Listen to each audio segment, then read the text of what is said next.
সবাইকে শুভেচ্ছা। বাংলাদেশের শিক্ষার্থী এবং শিক্ষা প্রতিষ্ঠানগুলোর বর্তমান বাস্তবতা কি? বছরের প্রথম দিনে বই পেতে অভ্যস্ত হওয়া বাংলাদেশের শিক্ষার্থীরা একাডেমিক সেশনের 1/3 সময় অতিক্রান্ত হওয়ার পরেও এখন পর্যন্ত পাঠ্য বই পায়নি।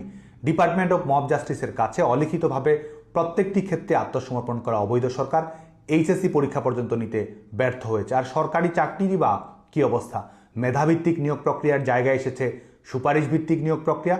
বিসিএস পরীক্ষায় যারা সবচেয়ে ভালো ফলাফল অর্জন করেছে, এমনকি যাদের প্রশিক্ষণও হয়তো শেষ হয়েছে, তাদের নিয়োগ বাতিল করা হয়েছে রাজনৈতিক পরিচয়ের কারণে।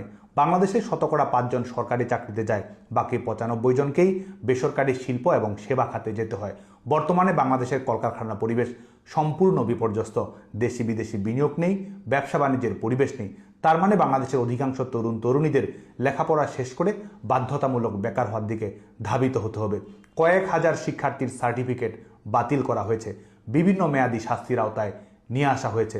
কয়েক লাখ শিক্ষার্থী শিক্ষা প্রতিষ্ঠানে যেতে পারছে না। বিভিন্ন স্কুল কলেজের অধ্যক্ষ এবং প্রধান শিক্ষকদের বাধ্যতামূলক পদত্যাগে যেতে হয়েছে। সেন্টার অব এক্সিলেন্স হিসেবে খ্যাত বিশ্ববিদ্যালয়গুলোতে রাজনৈতিক পরিচয়ের কারণে অনেক শিক্ষক পঠন পাঠন শিক্ষা এবং গবেষণা কার্যক্রমে অংশগ্রহণ করতে পারছে না।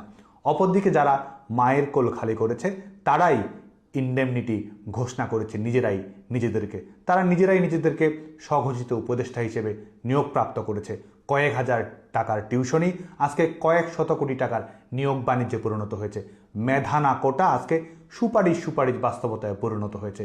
শিক্ষার্থীদের জীবন এবং কেরিয়ার যখন শঙ্কা এবং হুমকির মুখে, তখন এদের বাড়ি গাড়ি এবং হম্বিতম্বি ক্রমান্বয়ে বেড়েই চলেছে। কম্বল বিতরণ করতে কিংবা জানা যায় যে এদের হেলিকপ্টারের প্রয়োজন হয়, কোটি কোটি টাকার ইফতার পার্টি আয়োজন করতে হয়। বিসিএস প্রিলিমিনারি পরীক্ষার প্রস্তুতি যারা গ্রহণ করছিল